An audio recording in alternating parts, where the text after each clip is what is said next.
I am the fire. I am burning brighter, roaring like a Phoenix Gate. The gate has once again been opened. I am your girl, Jade Feinics, pronouns she, they, and she, her. And, don't ever, unless I am in a crossplay, call me he, him. And there's a reason why I'm introducing myself like that today. But first, I'm going to introduce my two beautiful guests. And as I always do, we are going to start with the lovely person of interest to my left, Choco. Hi. Hi. Hello. Hi, everyone. I'm Choco. I go by she, her, they, them, he, him, whatever you want to go by, I will take. Giggity. Yeah. Title of your sex tape? Yep. Oh, Title definitely. All right. And then, of course, joining us once again for another round in the gate of evil is Kaye. Hey, guys. Welcome back. Thank you. I'm so happy to be here. I'm Kaye. My pronouns are she, they, and I don't mind either way. You can go by she, her, they, them. But please don't be that jerk on Instagram who goes, so what are you supposed to be anyway? That's what I say to that. But, ladies, babies, gabies, however you say it, welcome back to the gate. I'm so happy that you could join me once again. And this time we will be talking about a pretty interesting topic that, honestly, let's face facts, kids. I'm an old lady. A lot of these newfangled ideas, I was never exposed to heavily. I ran in different circles. We did different things. A lot of these concepts are brand new to me. And there's absolutely nothing wrong with that. And I'm always open to opening up my table, as so to speak, opening up the nest to new ideas, new views. I always enjoy that. And today we are doing the Rainbow Umbrella Academy of Gender. And I'm really excited because, Kaye, you mentioned with your pronouns that you identify as she, they. Yes. Can you explain that, please? Sure. So especially over the pandemic, something that I realized growing into myself more was I feel comfortable in my feminine identity, but also I always felt that I existed outside of this traditional female gender. I felt more comfortable within and under what we call the non-binary umbrella. And I found a lot more comfort in myself and being able to start identifying in that way and feeling more in tune with myself when I accepted that about myself. So that's been something that has been a big journey for me and very exciting for me. Oh, thank you. Yes, give me the applause. I'll light up. Maybe I'll come back to life. Who knows? Total Tinkerbell vibe. I know. I got the whole Tinkerbell vibe. I try love my it. best. I absolutely love it. Try my best. And Choco, you mentioned that you'll go by any pronoun. Can you explain why that is? So I obviously am like very femme presenting myself usually, unless I'm in like a crossplay. I can pull out the masculine if I want, but I've been I guess like people have thought when I was in masculine cosplay that I was a guy until they heard my voice, because obviously as soon as you hear me talking, you're like, oh, no, I was wrong. And I always took it as more of a compliment, like not even just as like I pulled off my cosplay. Like, no, it was never like that. It was more of like I actually pulled off being masculine, and it always like, it kind of was almost empowering to me. So I don't really like, for me personally, it's not like I identify with one. Like I really, whatever you think I'm coming out as it to you, like I'll take it and I'll take it as a compliment. So like that's why I'll go with, whatever you want to call me, as long as it's not like a mean word, like I'll take it. See, and that's where I'm going to explain why, for me, I am a very firm she, her. I'll go by they, them if you don't know what my pronouns are, and mostly because it's just polite. Yeah. But I am very firm, and unless I am in a crossplay, now let's get this twisted, because let's not get this twisted. I can talk. Let's not get this twisted. Crossplay is very different from being a drag king or queen. It is very different. We will be covering that in today's discussion. But I am not a drag king. I do occasionally do crossplay when it comes to certain cosplays that I do and I've been wanting to try. But if you guys don't follow our Instagram, which you should, the Feinics Gate at Instagram.com, plug. I'm stacked. I am a very thick, stacked, curvy female. And it is very hard to hide these cannons in a crossplay. So, and also I'm not very good at drag makeup yet. I'm practicing.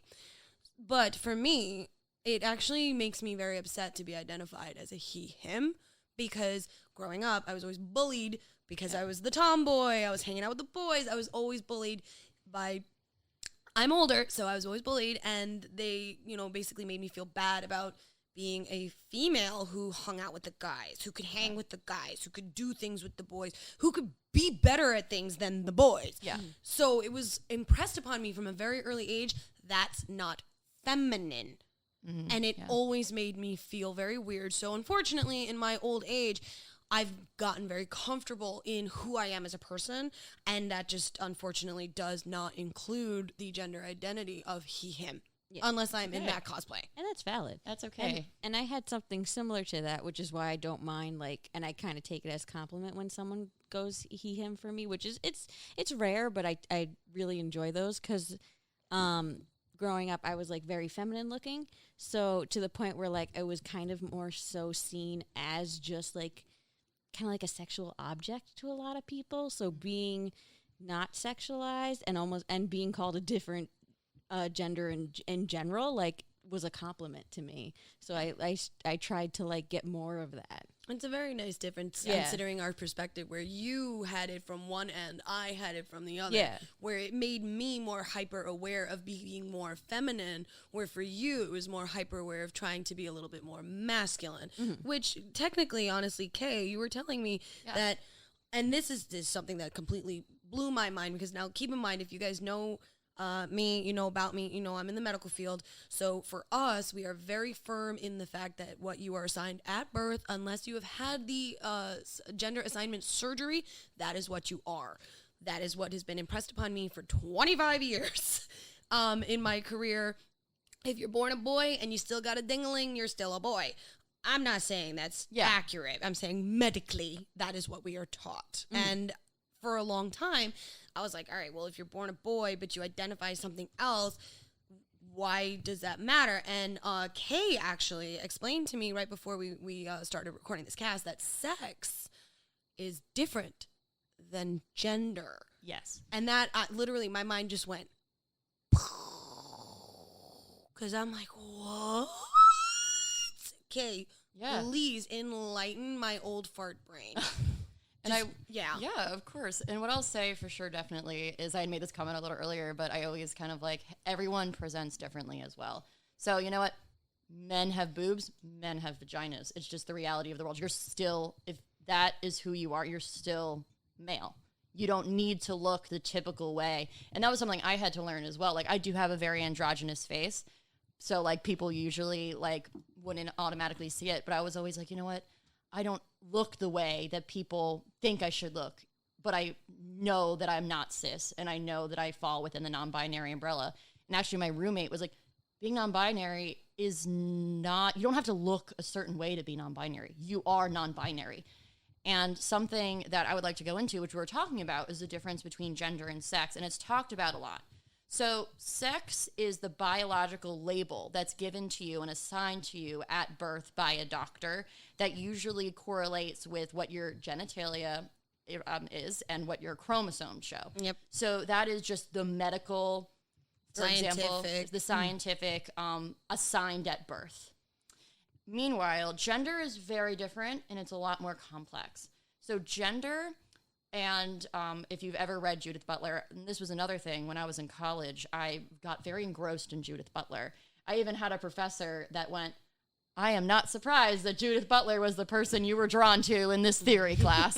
And, even my professor knew it as my... I'm not laughing at you, we're laughing with you. But no, literally, my ex-girlfriend, who I'm still very good friends with, was like, How do the people around you not know you're gay? Because you look like a gay person. And I was like, well, there is that. But when you talk about gender, gender in and of itself is performative. Gender identity is very different. It's how you know you are. And it doesn't always match the certain bipartisan labels that were given within our society. So you have, for example, our society goes boy, girl. Those have to be the two genders. But they're not. There are so many places that live in between those things. And where so many people reside between those things. And it's a very, I can understand why it can be a difficult concept, but at the same time, you need to view it as sex is what you were assigned by a doctor. Gender is what you are. And gender, as I said, is very often cited by Judith Butler, for example, in their paper, Gender Trouble. You should look that up if you have the opportunity, if you're listening to this podcast. Wrote it's very informative. Wrote a thesis on it. It's a great paper, but it's performative. It's something that our society created. A good example is pink and blue. Initially, pink was a man's color. Like that was if you were assigned male at birth, everyone got you pink things. Really? Yes. And then what happened was they decided blue was the male color. That was the masculine color. So if you were assigned male at birth, you got all blue things now. And then it became imposed that blue was the manly color and pink was the feminine color. Like that made you girly if you liked pink. So it changes within our society during different times, different cultural movements. Interesting. So gender in and of itself, the reality of gender is that it's fluid. It's not boy, girl, rigid. It's fluid. Everyone lives on their own plane of it, can play with gender in any way that they want. Drag being a very good example of how they exaggerate this performative nature to gender, and how, for example, you can play with your gender at any point in your life. You're fluid throughout your whole life, and it's what makes you comfortable and what you know you are. So it's a very different concept, and I'm really excited that you had me on to talk about this. Oh, no. You were one of the only people besides Choco that I would have gone to, besides a few very, very close friends of mine, but unfortunately they do not live in New York. And I only have one, I don't even know if they would have been more comfortable speaking on this subject, where I know you are very open about it, and I'm very informed, which is why I was like, I need Kaye. I need my wish Kate McKinnon. I ordered you. I need you to come back on my show and talk about this, because it is actually a very good thing that you mentioned drag. Yes. Because drag versus crossplay, I know, is very, very different. Yes. I have a couple of really good friends of mine that are drag queens and kings. And I've actually said to them, is it the same thing as cross-playing in a cosplay? And they were like, no, it is very, very different, because your drag persona is literally an entire persona that you put on, put off, but you are still always that person. Where in a crossplay, it's say, I want to dress up as All Might from My Hero Academia, but I don't want to do the female version. I want to do the actual version of All Might. I'm cross-playing, because as soon as I take that off, I am no longer a boy. Yeah. I am no longer a male. So that's where it ends. And it's very interesting, because Choco, you have done multiple crossplays in your cosplaying career, much more than me, because I'm brand new to it. I'm dabbling, and like I said, you can't hide these cannons in a cosplay. Just nope. So, can you explain your experiences as a crossplay, as opposed to being someone who's a drag king? Since you are female identifying, you would be a drag king. Yeah. So with my crossplay, I kind of take it a little bit past crossplay personally, because I'll even it's gonna sound weird. I'll even stuff myself to kind of get more into the character itself. But that's because I eventually would like to go into drag, so I kind of pull that in. But with my crossplays, I go as full as I can, contour the hell out of my face. My boobs are non-existent. I either have a sock or an actual packer in my pants. Jealous. I'm jealous. I can't do it. Nope. it gets a little uncomfortable sometimes. I've toyed myself with the idea of like, would I want to eventually get my like go for a surgery myself almost? And honestly, the thing stopping me was like, yeah, but then if I get the surgery and then I want to be girly sometimes, like I would want to be able to change back, and I'm not going to get surgeries like every other day. That is what stopped me personally. And everyone's how they feel comfortable is different. Yeah. For example, I am very androgynous looking, and as I said, I do identify under the non-binary umbrella. And for me, doing crossplay was a way for me to dabble with it, especially and dabble with my gender identity, especially as I went to Catholic school my entire life. I was picked on because, for example, when I used to play pretend, I wanted to be Peter Parker. I wanted to be, but then the next day I would want to be Hermione Granger from Harry Potter. So, but I was picked on relentlessly because I already didn't fit this mold of ultra femme or ultra masculine. I just lived somewhere in the middle, and crossplay, especially with my family, has gotten a little better, but they're still not exactly the most supportive when it comes to those places. So it gave me the opportunity to be like, oh, I really love this character who I identify with really deeply. When I cosplay, I need to identify with them on a very deep level for me to feel that comfortable. And I found a lot of comfort, and most people know, like, I cosplay Deku a lot. And I find the most comfort in Deku, and I feel this comfort in being able to play with my gender in a way that is creative and it's different, and I almost feel more like myself. Yeah, if that makes sense. It's similar too when I do it. Like one of my favorite go-tos to crossplay, is Noctis from Final Fantasy. It's when I put on the outfit, like it's just so empowering to me. Yes. Yeah. The prince. I love prince. The dead prince. Everyone I love is dead. The collective corona. But it's like almost empowering. Like I feel like when I wear him, besides the fact that I'm also putting what are they called? The little things in my shoe to make myself taller, but I even Lifts. just feel, thank you. Lifts. I couldn't think of the word. Lifts. I even without them, I just feel like I almost carry myself differently when I'm in him. Like I feel more empowered when I get to dress up as a male. Yeah, that's like me when I'm doing my cosplays and I get to dress up as a certain character. That say, when I'm in Midnight. Midnight is one of my favorite characters, as Deku's is yours, Kay. Where Midnight is literally like her power is all about sex, sexual like interaction and in nature. And my whole thing is when I put on Midnight, I immediately get into this mindset where I'm powerful because I'm sexy. And it's the same kind of feeling I get when I put on Elvira. Yeah. Where it's like, I am literally this goddess. I am wearing this goddess. I'm going to embody this goddess. And I feel I carry myself differently.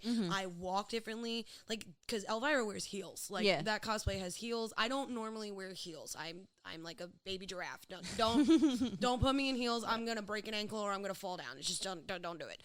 But when I'm in Elvira, I do wear a heel. I wear a kitten heel, but it's still a heel. And it makes me feel very different being just in a pair of heels where you're just immediately like the same concept with your lifts. It just makes you carry yourself a little different, not just because of the physiology of the body and what we're wearing, but literally because it gives you that feeling of like, yes. Yeah, like sometimes I won't even put the lifts in because I just know like when I'm dressed as Noctis, I'm going to carry myself taller. Not even because of like the character being a prince. Like it has nothing to do with it. It's just because I'm going to feel comfortable being this male. Yeah. Right. My friend described it as what they said it's a gender euphoria.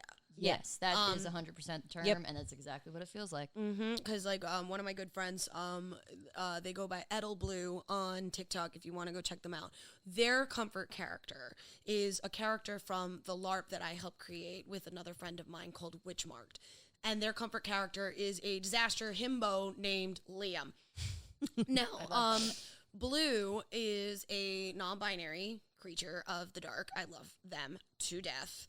And they are literally just nothing but they're shorter than you, Choco, and they are literally they are the living embodiment of angst and chaos. So they're a ferret.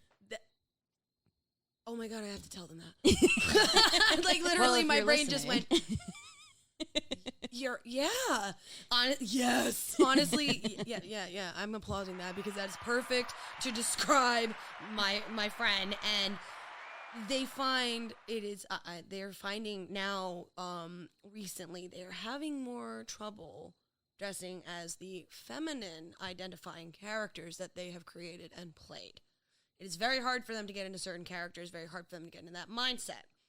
I totally understand that. Yeah. When like if I do Noctis at a con, I have to plan him because if the next day I'm doing a female character right after, I'm just like it throws me off, and like my makeup is never good the day after for a female character. Like I tend to do, if I'm gonna do a male, like it's usually gonna be on a Sunday.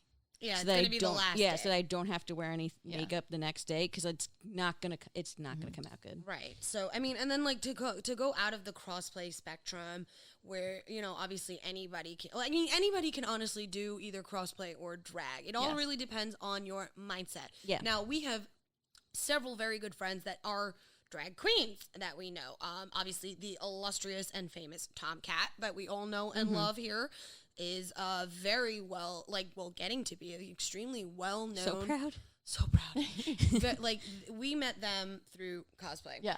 And obviously they were always doing their own characters and their own spin on things. Like they have done Evil Queen, Wicked Witch of the West. But again, they are a drag queen. They fully are in the whole drag persona. They are best known for their B. Arthur. Yep. If I love you their B. Arthur. you need to check them out. Their handle is at that Tomcat on most social media, if not all social media, I believe. think so.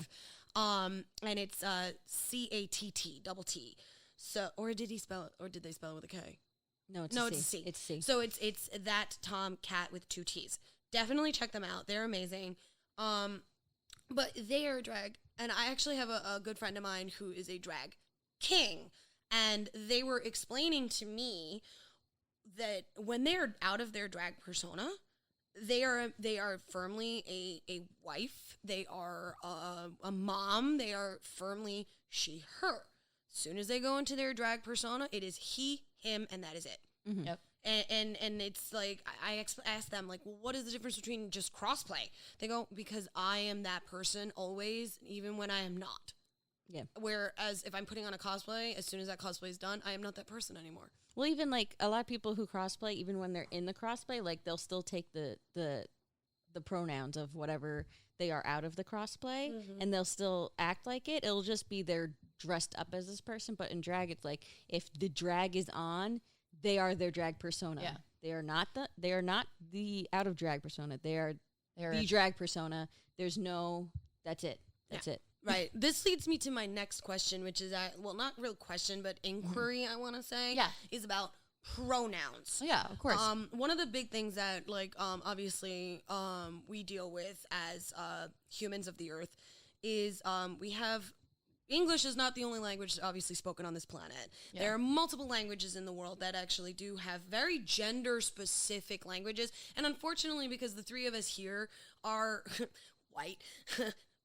Literally, we crackers. There's a bunch of ghosts in this room. There's like literally there's a lot of boobies in this room, and we are definitely so. Being as we are also allies, we are not going to speak for our BIPOC and Indigenous brothers, sisters, and nibblings. We are not going to do that. We are acknowledging, but we are very much making it known we are not the authority when it comes to this, especially when it comes to other language pronouns. Yes. But it does bring an interesting thing where here we have she, her, he, him, they, them. But Kay was pointing out in our discussion before we went live is that there's many other pronouns. Yes. Please inform us. Yeah, so I will say sometimes I have trouble pronouncing things. So I'm going to go with the one that I can easily pronounce. There are many more pronouns. And I would suggest if you go to them is actually a publication online. They actually have a great guide to all the different pronouns that you may come across. This doesn't define every single pronoun, but they give a very good guideline as they are also a non-binary person. And so, for example, Z-zer is one, and that's Z-E and then Z-I-R. And this derives not only from very gendered languages, but this also derives from the fact that sometimes you have somebody who is non-binary that does not feel fully comfortable within the he, him, she, her, they, them space. They want to live in a space that is more comforting to them and they feel like more accurately defines their identity. And so those other pronouns live for that purpose. And they were created by the people that have these experiences and live with this experience of being a non-binary person. Which is amazing considering, like, honestly, when Kaye was discussing it with us, because, like, you know, we were having our pre-recording meeting because, you know, we're professionals. Try my best, you know. I'm sorry, see, That's I almost did That's it. Okay. I'm fine with both. This it's all is right. true, but like this is also a new thing that I am learning. Where if somebody, if I have severe ADHD, humans, I literally cannot remember what I had for breakfast. So if you tell me your pronouns 99% of the time, you're gonna have to tell me several times. Eventually, it's gonna click, but it's not literally. I'm not doing it to be insulting. It's because I'm an idiot. Oh, and if it helps with your lead-in, Jade, something about that I would like to point out is, especially if you're not sure of someone's pronouns, I always suggest asking someone if you feel comfortable, because some people do not want to share, and that's okay. This is fair. And there's also at least for me, I always refer to everyone in the they, them before and usually they will tell me what they feel comfortable with. But one of the big things is, especially sometimes when you misread someone's pronouns, if you say the wrong pronouns, usually what will happen is there usually is a suggestion that you don't go, oh, sorry, just because then it puts the non-binary person or a person under the trans umbrella in a situation where they feel like guilty. Mm-hmm. So a really good segue would be you just go, let's say if I'm talking to someone and their pronouns are just solely they, them, and I say, oh, she, they. So that's usually the suggested way to handle it, especially if you do know their pronouns, just because unfortunately not everyone is in a safe enough space that they can correct someone's mistake with their pronoun. I was going to say mispronunciation. I'm like, that's not the right word. It's fine. I should know. I was an English major. I should know language. I wrote a thesis on Ulysses, for God's sake. It's absolutely fine. But so usually what happens is it's actually easier on them, and it doesn't put the burden on them to have to correct someone in a public space. Yeah, because I have had some unpleasant interactions with people where I, honest to God, did not know their pronouns to begin with. And I'm also, because it's getting there, but it's not ingrained in my habits yet to automatically come up, introduce myself, and say, hey, what's your name and your pronouns?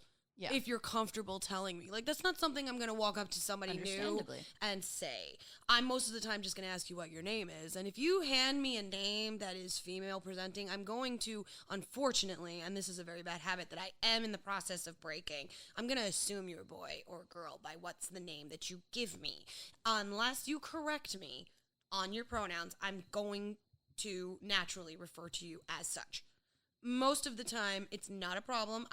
Most of them will very gently either tell me, or if they're comfortable enough, I'll know not to do that. Most of the time, I'm going to call you they anyway, because it's just easier for me, because if not, I'm calling you human. That's a good alternative. You know? I'm actually an alien, so... It's okay. I identify as 3 raccoons in a trench coat. Awesome. Yeah. I'm a chocobo. You are a chocobo. And my whole thing is when people do that, like, I have had some unpleasant altercations where if I actually didn't know the human's pronouns, and they got very, very, very angry with me because accidentally I would have called them by the wrong gender, and it was just not a pretty sight. Let's just put it that way. I'm not going to go into detail. I'm not really good, because this is not the place for it, but I mean, it is, but it isn't. But it actually made me feel some type of way. because I'm very actively trying to fix this long-standing habit that has been ingrained in me since I was a little kid. Yeah. That, dinglings are boys, inner dinglings are girls, like, that's it, period, and there's nothing else. But meanwhile, I was also raised in a very progressive household where we accepted everybody. And that kind of brings us to the next topic of discussion here, where I want to address the bisexual umbrella, pansexuality, and demisexuality, because that is one of those topics right now that is getting very confused with a lot of people, especially with the whole non-binary thing being included underneath the trans umbrella, which is fine. There are so many umbrellas, which is why we have the Rainbow Umbrella Academy tonight, and we are discussing what everything is. But now, here's the thing. I am a very firm bisexual woman, very proud. I have been out for many years. I've had girlfriends. I've had boyfriends. I am engaged to, a human. And for me, when I heard the new terms demi and pan, I had no idea what they were. I really didn't. Yeah. And it confused me because everybody was like, oh, so you're this because you're bisexual. I'm like, no, I'm not. I'm bisexual because I'm bisexual. They're like, oh, so what does that mean? I go, it means I like guys and it means I like girls. Oh, but what about transgenders? What about them? Like, they're like, oh, so does that include it in your bisexuality? I go, yeah. I mean, yeah, but apparently there's nuances. Is that the right word? So what I would say is the best way to start this is, unfortunately, there is gatekeeping in any type of community. And especially, unfortunately, with the rise of the internet, some gatekeeping tendencies within the LGBTQ community, of course, exist. We are all human beings. So you're going to have good human beings and you're going to have bad human beings. I already told you I am 3 raccoons in a trench coat. And so that's a chocobo right over there. So I would say, how dare you misspecies me? I'm sorry. I'm kidding. I'm kidding. But honestly, I would say that if I was a different species. How dare you assume my species? Who do you think you are? Oh my God. But if it makes you, so the one thing I always tell everyone is bisexuality is the umbrella. Bisexuality, this is actually something that my roommate told me about very early on, because my roommate had come out before me. They told me bisexuality is not inherently binary by any stretch of the imagination. Thank the gods. In no way. Other terms were created not to take the agency from bisexuality, but due to just being humans and feeling comfortable with labeling ourselves in different ways. You don't even need to label yourself. For example, I feel I am a pansexual person.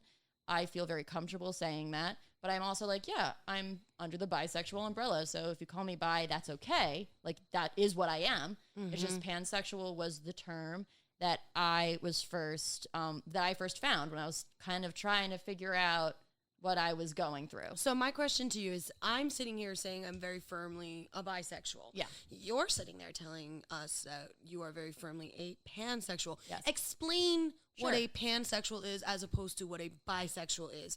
Because honestly, I have a feeling a lot of our listeners really don't understand the difference. Yeah. And then when we get over, like, when Choco is allowed, I know that you identify as a demisexual, correct? Well, but bisexual. When we get into demi, I'll chime in on that as well. Okay, yeah, because it's kind of we're coming from all 3 sides of the spectrum that we're speaking about, and that's why I want to acknowledge what the actual technical definition is of each. So, as a pansexual, one of the big things for me, I am not in love with kitchen utensils. Mm-hmm. I've gotten that so many times. The joke has become unfunny, people. It's even on Amazon. I hate it. Please stop.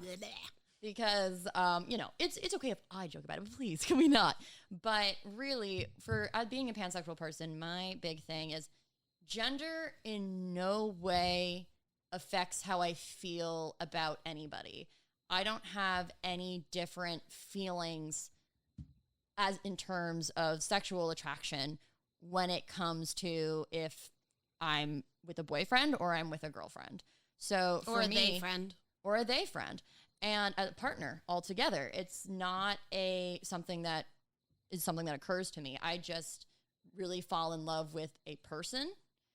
And here's where I think people misread a lot. People then believe that that means that people who are bisexual don't have that same ability. We do. That is exactly, you do. Pansexual is just another term that was created to kind of explain it, but it doesn't mean that we're not under the bisexual umbrella and that we're not allies within that bisexual umbrella. Yeah, I don't like the fact that we did mention that, like, you people for some reason, especially, I don't know why they do this, even in our own community, when we're discriminated against anyway by the cis hats anyway, why they would pit us against each other. Where it's like, it's like, so many people try to sit there and invalidate my bisexuality because I am, I'm usually with men. See, here's the thing with my bisexuality is I'm picky as fuck. Same. Okay, that's okay. I am picky as fuck, and the girlfriends that I have had, we have to click on multiple levels. And I'm sorry, I'm the top. I don't care. I wear the dick. That is me. I am me. I'm the boy in the relationship, but I am very femme presenting. So it's confusing, and unfortunately, I only really attract the people that are not feminine because I like a femme. I like femme. Yeah, I like femmes. Sorry. I mean, if your personality is amazing, I might consider it. Yeah. But this is where I've gotten a lot of shit for in the past. If you look like a dude, I'm going to go fuck a dude. As opposed to, I'm going to fuck, like, I might sleep with you, but I'm not going to have a relationship with you because, in all honesty, being the way that I am a male preferring bisexual. And that's fine. That's okay. Everybody has preferences. I always joke around with my roommate because apparently I definitely have a type. And don't we all? Don't we all? And it's like, as I said, gender does not go into it for me. But it's very funny because then my roommate would be like, all the people, like, they're like, when you date a guy, they all look the same.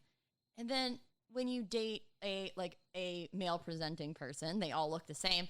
Then when you date people that are non-binary, female presenting within the spectrum, they're just hot. What's with the guys that they got to have big noses and big ears? I'm like, I don't know. I can't say one way or the other. But everybody's got a preference. Like, it's inhuman to say that you don't. And some people genuinely don't have a preference, and that's also okay. Your preference could be that you don't have a preference. This is true. Mm-hmm. So I mean, that's where I kind of want to segue in here with Choco saying that they would prefer talking a little bit more about the demi. Because you also are bisexual. You said it yourself. But you seem to be a little bit more versed on demi as opposed to me because I'm stupid. So demi is like, you can be, it's like an extra explanation on top of what you have. So like you could be demi straight, demi bisexual, demi pan.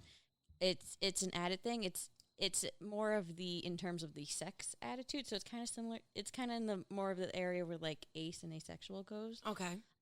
In terms of that, it means that you really only get sexually attracted to someone after you have an emotional connection with them. So like if you like, you wouldn't use it if you see someone, you're like, that person's hot, like I'd sleep with them.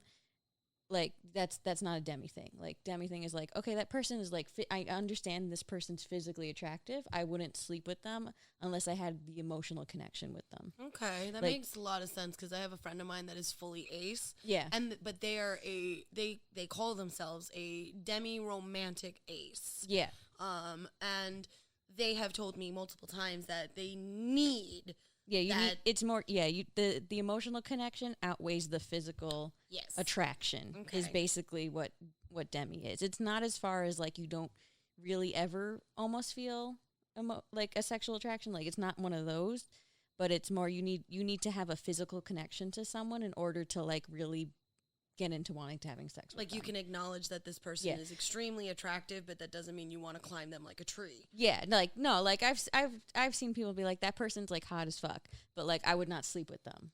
Like I don't know who they are. They're probably like a dick. Like I don't want to sleep with them. There's many times I've met a female in a bar, or a male in a bar, or a female identifying or male identifying person in a bar or a club, and as soon as they open their mouth, I'm like, nope.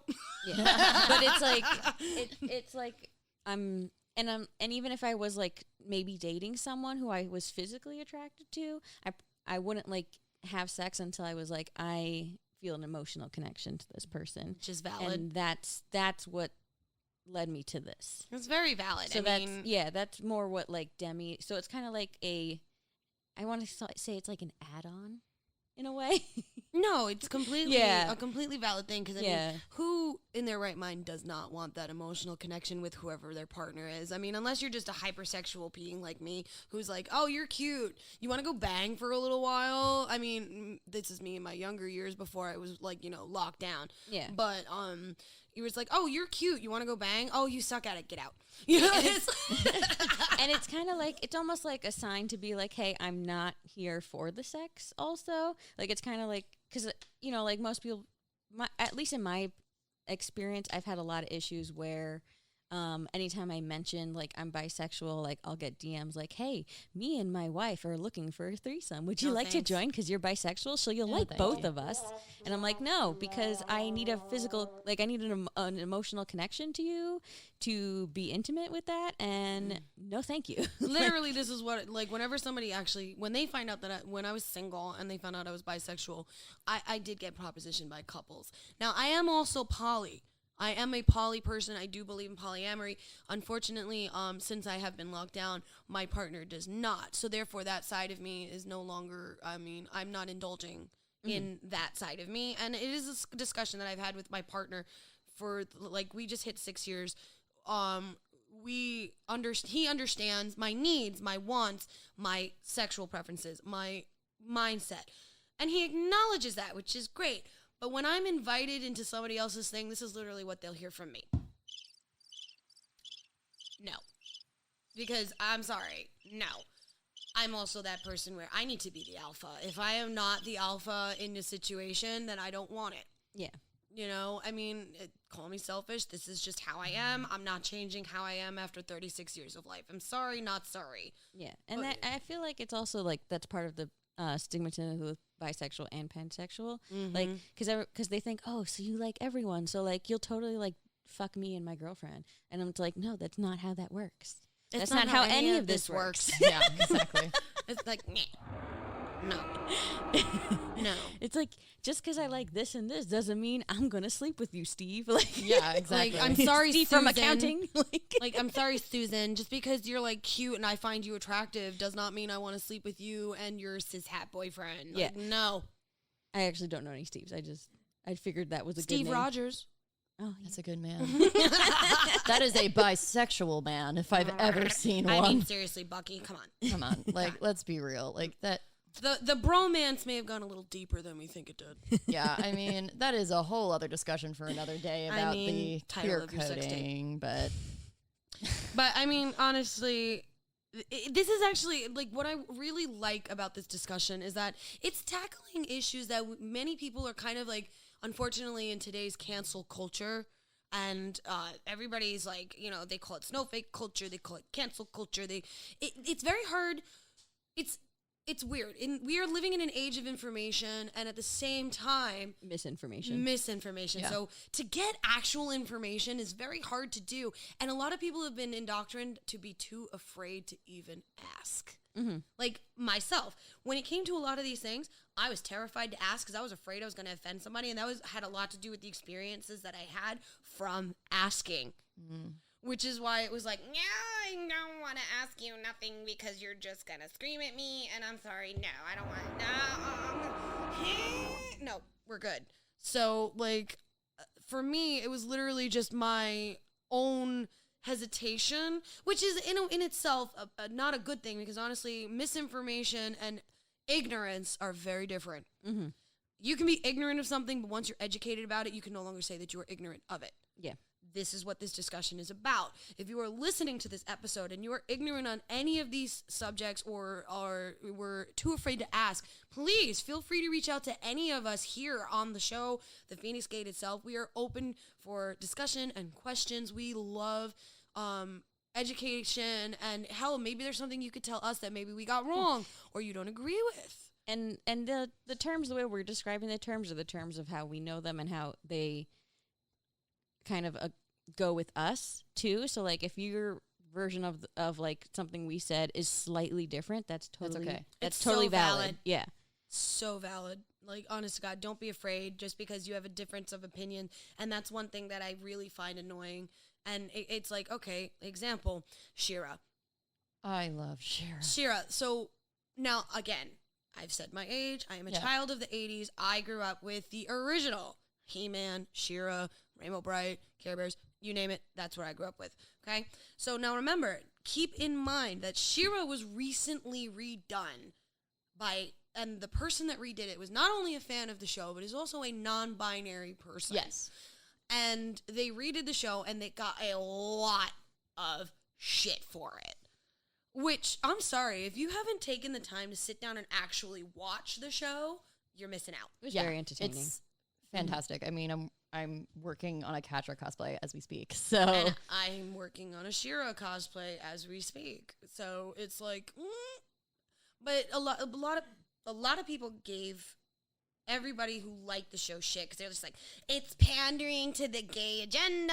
Why are we doing this? You're ruining our classic. Shut up. You know, like, Like, the scariness that came out about that show was, it shocked me. I'm just like, whoa, okay.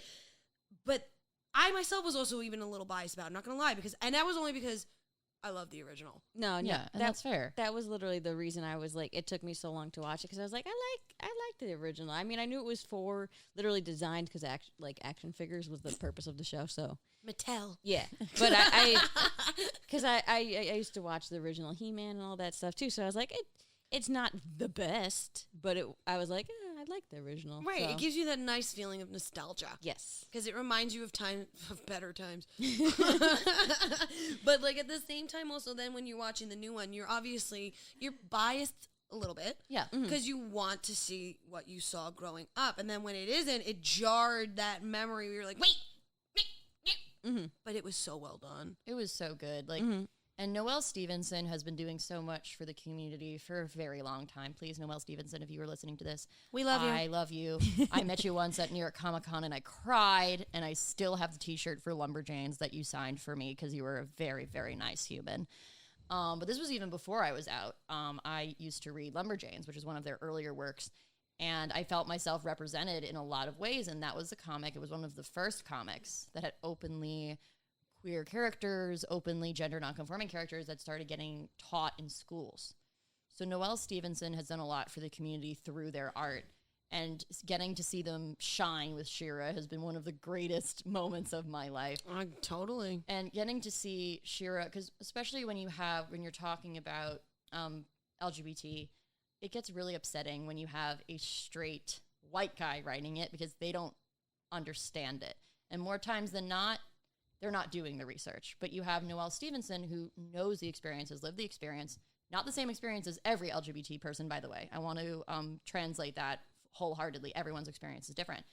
But they took that experience and created a very colorful, wonderful show that involved every type of being. Every type. It was incredible. And especially, for example, Double Trouble is a non-binary character and was actually voiced by a non-binary performer, which was so nice to see. The representation in that show is, like, staggering. Yeah. It is staggering because, you know, it's... Unfortunately, we have covered this in previous episodes of The Gate, and I highly suggest you go back and take a listen to it if you so choose to do. But we have covered the gender biases of TV, media, video games, etc.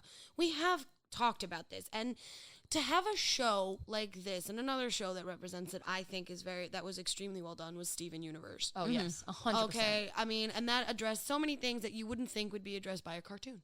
Yep. But it was. And the best part is that even adults identified with that cartoon and with She-Ra. And Kaye, you had mentioned to me a show that I've really been wanting to watch.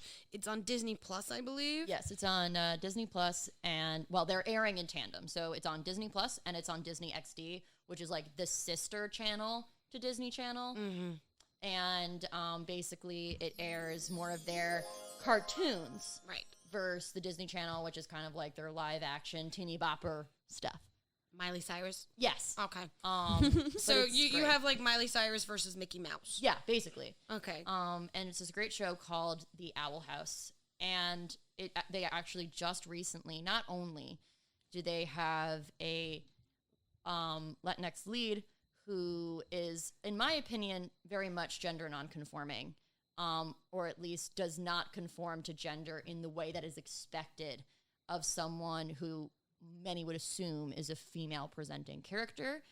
And they have a girlfriend in the show. They actually just released Disney's first, by official standards, non-binary character called Rain.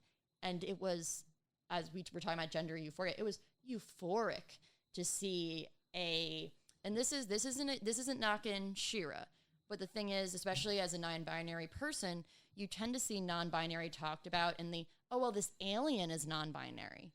There's this other creature. It doesn't mean it's not valid, but sometimes you get a little tired of seeing that. You know what I mean? I totally agree with you. So to have a character like Rain, who wasn't some otherworldly being, it was just to be non-binary, also voiced by a non-binary performer. I wish I could remember their name right now, but they're insanely talented. Please watch The Owl House. But to have them voice that character, but also to have a non-binary character who didn't need to be some mystical alien being was so nice. I mean, and it's really nice to see because, like, again, we're not knocking She-Ra. We've expressed that we love this show extremely. It was well done. It was well animated. It was well plotted out. But while it was suggested in the first couple of seasons that Catra had more than friends feelings towards She-Ra, it was never expressed until the very end that She-Ra had returned those feelings in more than a friend way. And, you know, like, and it's expressed in different ways. I mean, example, one of the characters has two dads. Okay, like straight up, you had a character that had two dads. You have a character that is oh my god, my brain is going crazy. You had another character, obviously you mentioned the non-binary. Scorpia.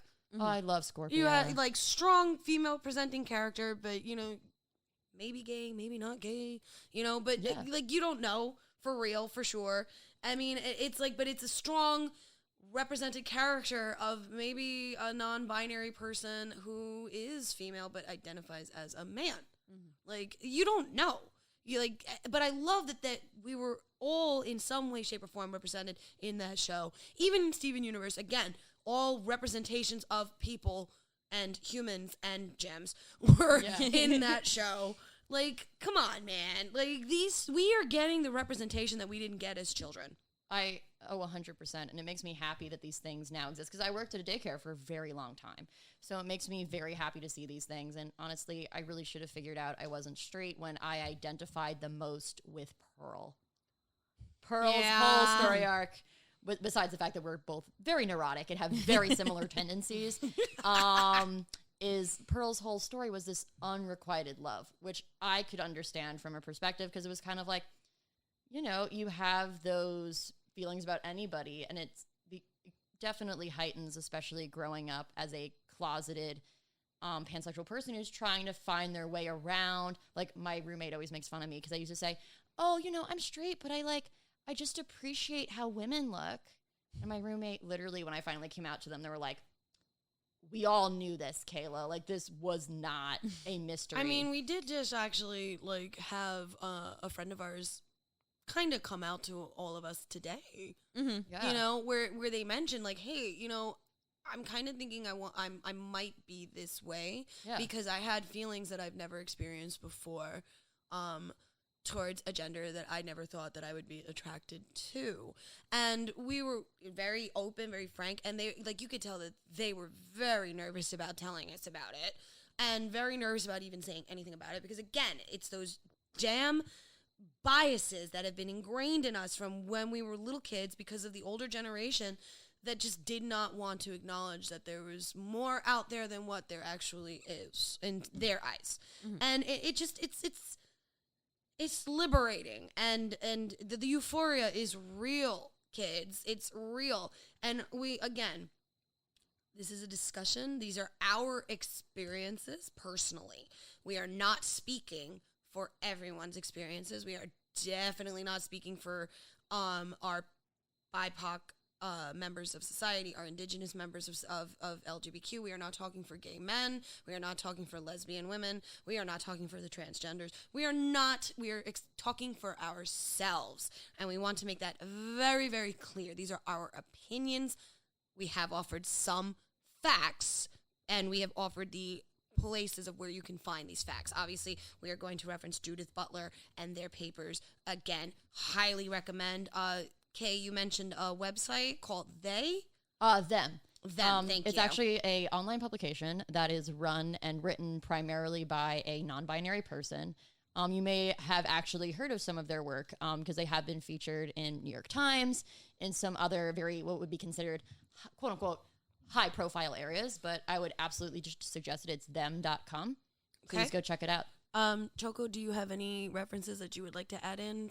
Not that I can think of, honestly. I've always just kind of like, when I was like trying to like learn something new, I would find any websites that were just like LGBTQ plus, Oriented? yeah, like super focused on, so that it was coming from people like from actual sources instead of like, we're writing a paper on this and we have no idea what we're talking about. But this is what we've discussed. Yay, good for you. Yeah. But again, if you guys have any questions and you would like to further this discussion with us, our social media is always open to a polite, I'm going to say this again, polite discussion. If you act like a dick, I'm going to treat you like a dick and most likely either destroy you or swallow you. That's it. Straight up. And I have no shame in what I just said. Shut up. So honestly, be polite, come correct, have a conversation with us. We love it. Kay, I want to thank you so much for opening my eyes to things that I was like not even aware was a thing. Of course. I love being educated. Like my thing is, honestly, one of the big things I was taught growing up is if you can learn at least one new thing a day, your brain will stay young forever. And this was definitely eye-opening for me. I thank you so much for coming back on the Feinics Gate. Choco, as always, I love you being here, and thank you for opening my eyes a little bit more about the demisexual thing. Yeah. Because I was not clear on that. And honestly, guys, you're always welcome on the gate. This is amazing. Tell us where we can find you on social media, and whatever else you want to say. Pop off. Let's go. All right.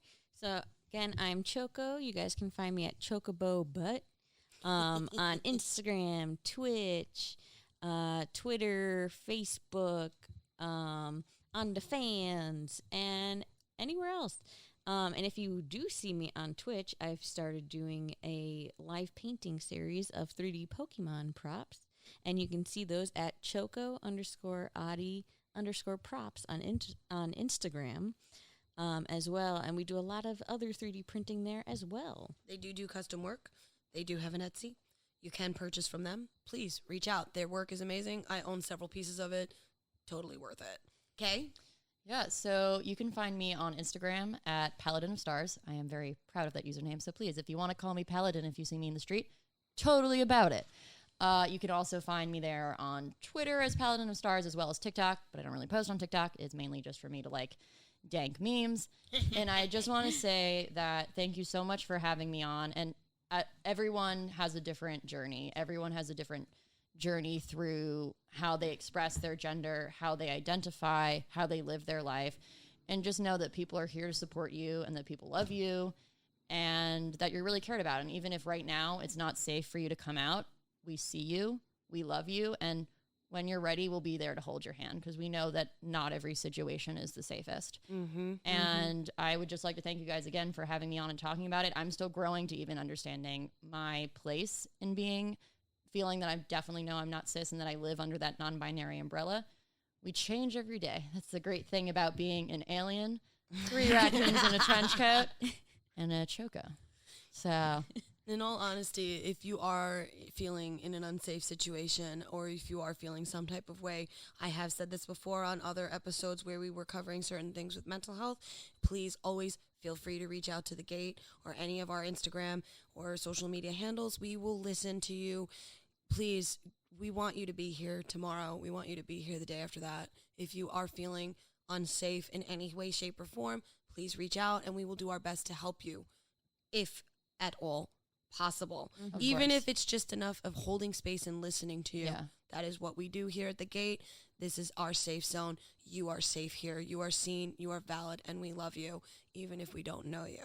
Yep. So, 100%. with that, again, they bees, gay bees, go out, be gay, do crimes, do what you got to do. Travelers, always come back. We love you. And thank you for joining us on the Feinics Gate once again. So until next time, this is your girl, Jade Feinics, signing off, saying adios, amigos. Bye.